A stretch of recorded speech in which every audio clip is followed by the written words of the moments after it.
Hello everyone, good morning. This is Mona and welcome to our YouTube channel. Okay, students, this video is for class 8 social science, and yesterday we have done exercise of this chapter 18, agriculture and types of farming. Today we will do short questions of this chapter. Question number first, what do you mean by organic farming? Chapter में भी हमने as it is पढ़ा है, तो अब हम इसका answer जो कर रहे हैं ऑर्गेनिक फार्मिंग क्या है, तो मैं आपको शॉर्ट में समराइज करके भी इनको एक्सप्लेन करती चल रही हूँ. Organic farming is the type of farming in which crops are produced only with the use of natural manure and pesticides. Organic farming की वो टाइप है जहाँ पे क्रॉप्स जो है प्रोड्यूस होती है नेचुरल मैन्योर और पेस्टिसाइड्स के यूज से. ठीक है, वहाँ पे कोई केमिकल्स का उसमें प्रोसेस जो है नहीं होता है. Then no chemicals are used in the process of production.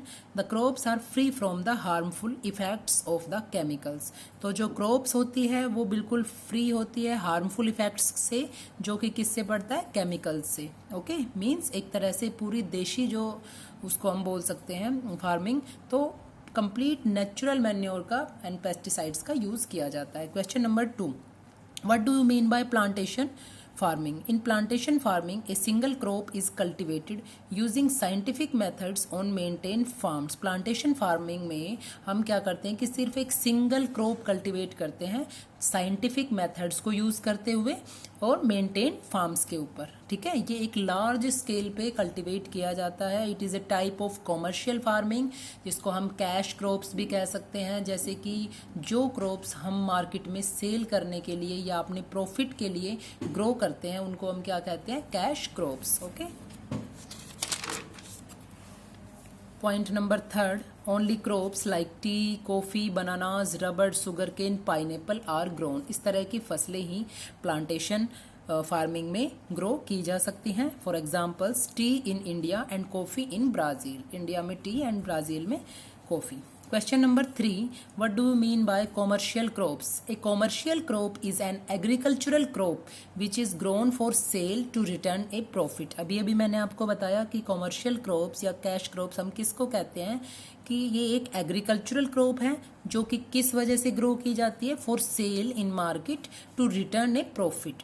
एक प्रॉफिट गेन करने के लिए, रिटर्न लेने के लिए, कि हम जो सेल करते हैं उससे हमें एक प्रॉफिट मिले. ओके, मीन्स बेचने के लिए मार्केट में. For examples, tea, coffee, sugar cane, rice, wheat, cotton etcetera. ये कॉमर्शियल क्रॉप्स के एग्जांपल्स हैं. Question number 4, what is horticulture? Horticulture is the cultivation of flowers, fruits and vegetables.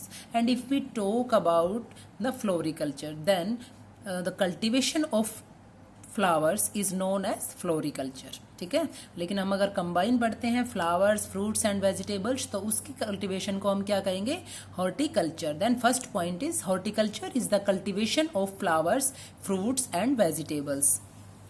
Point number 2, this type of farming is especially significant in developed countries.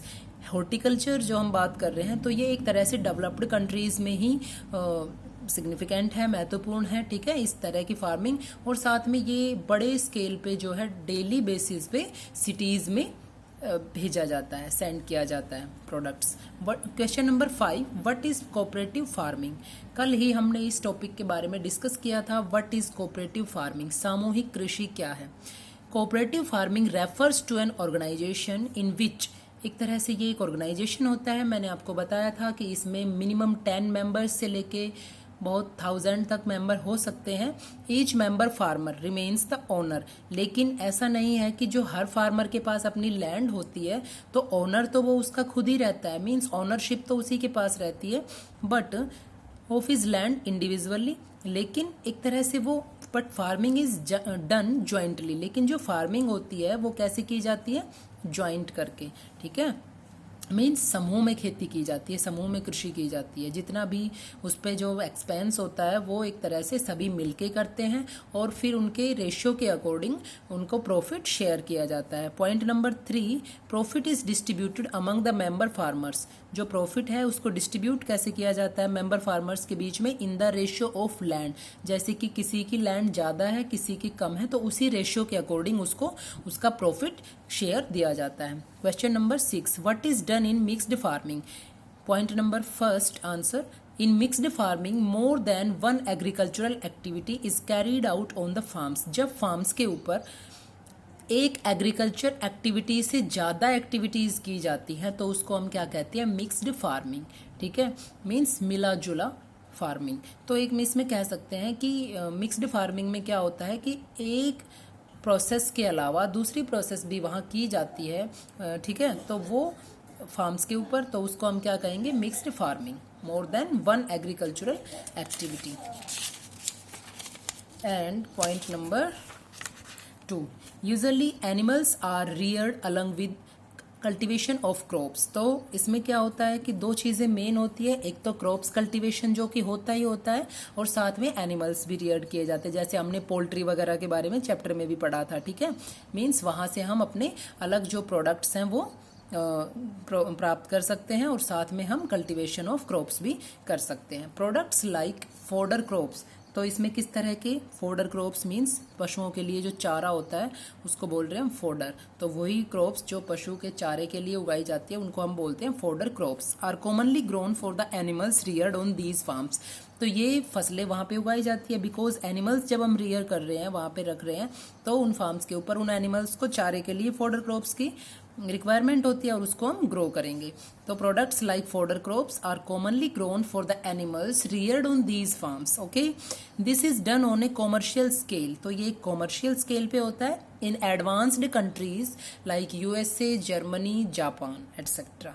Okay, तो ये countries के name है जहाँ पे ये advanced countries में ये होता है। ठीक है, thank you students. Tomorrow we will do long questions of this chapter.